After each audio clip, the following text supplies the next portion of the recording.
കാലിക്കറ്റ് സർവകലാശാല ഒന്നാം വർഷ PG പരീക്ഷയുടെ ചോദ്യപേപ്പർ ചോർന്നതായി ആരോപണം. ജനുവരി 1-ന് നടന്ന PG പരീക്ഷയുടെ ചോദ്യപേപ്പർ ചോർന്നതായാണ് ആരോപണം. പല കോളേജുകൾക്കും പരീക്ഷ തുടങ്ങി അരമണിക്കൂറിന് ശേഷമാണ് ചോദ്യപേപ്പർ ലഭിച്ചതെന്നും എന്നാൽ ചില കോളേജുകൾക്ക് പരീക്ഷ തുടങ്ങുന്നതിന് മുൻപ് ചോദ്യപേപ്പർ ലഭിച്ചെന്നും ആരോപണമുണ്ട്. സംഭവത്തിൽ അന്വേഷണം ആവശ്യപ്പെട്ട് സിൻഡിക്കേറ്റ് അംഗം ഡോക്ടർ റഷീദ് അഹമ്മദ് വൈസ് ചാൻസലർക്ക് പരാതി നൽകി. സലാം മുഹമ്മദ് കോഴിക്കോട് നിന്ന് വിവരങ്ങൾ പങ്കുവയ്ക്കാൻ ചേരുന്നുണ്ട്. സലാം, ഈ ചോദ്യപേപ്പർ ചോർ ചെയ്തപ്പോൾ PG പരീക്ഷയുടെ ചോദ്യപേപ്പർ അടക്കം ചോർന്നു എന്ന ആരോപണം വരുന്നു. ഈ പരാതിയിൽ അടക്കം പറയുന്ന കാര്യം എന്താണ്?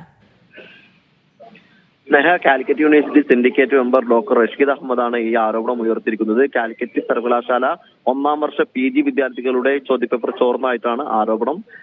സാധാരണഗതിയിൽ സർവകലാശാല ചട്ടപ്രകാരം പരീക്ഷ തുടങ്ങുന്നതിന് മുമ്പ് 2 മണിക്കൂർ മുമ്പാണ് കോളേജുകൾക്ക് ചോദ്യപേപ്പർ ലഭിക്കേണ്ടത്. അതായത് 10 മണിക്ക് പരീക്ഷ ആരംഭിക്കുകയാണെങ്കിൽ 8 മണിയോടെയാണ് കോളേജുകൾക്ക് ചോദ്യപേപ്പർ ലഭിക്കേണ്ടത്. എന്നാൽ ചില കോളേജുകൾക്ക് 8 മണിക്ക് ലഭിക്കുകയും മറ്റു ചില കോളേജുകൾക്ക് പരീക്ഷ ആരംഭിച്ചതിനു ശേഷം 10:30 കൂടിയാണ് ചോദ്യപേപ്പർ ലഭിച്ചത്. ഇതാണ് ആരോപണത്തിനിടയാക്കിയിട്ടുള്ളത്. ഇത് ഒരു തരത്തിൽ ആരെങ്കിലും സഹായിക്കാനാണോ, നേരത്തെ ഉണ്ടായ അനുഭവങ്ങളുടെ പശ്ചാത്തലത്തിൽ ആരെങ്കിലും സഹായിക്കാനാണോ ഈ ഒരു വീഴ്ച സംഭവിപ്പിച്ചത്, മനഃപൂർവ്വം ഉണ്ടാക്കിയ വീഴ്ചയാണോ എന്ന രീതിയിലുള്ള ഒരു ആക്ഷേപമാണ് സിൻഡിക്കേറ്റ് മെമ്പറുടെ ഭാഗത്തുണ്ടായിട്ടുള്ളത്. ഏതായാലും ഇത് സംബന്ധിച്ച് കൃത്യമായ അന്വേഷണം നടത്തണമെന്നാവശ്യപ്പെട്ടുകൊണ്ട് വൈസ് ചാൻസലർക്ക് ഡോക്ടർ റഷീദ് അഹമ്മദ് പരാതി നൽകിയിട്ടുണ്ട്.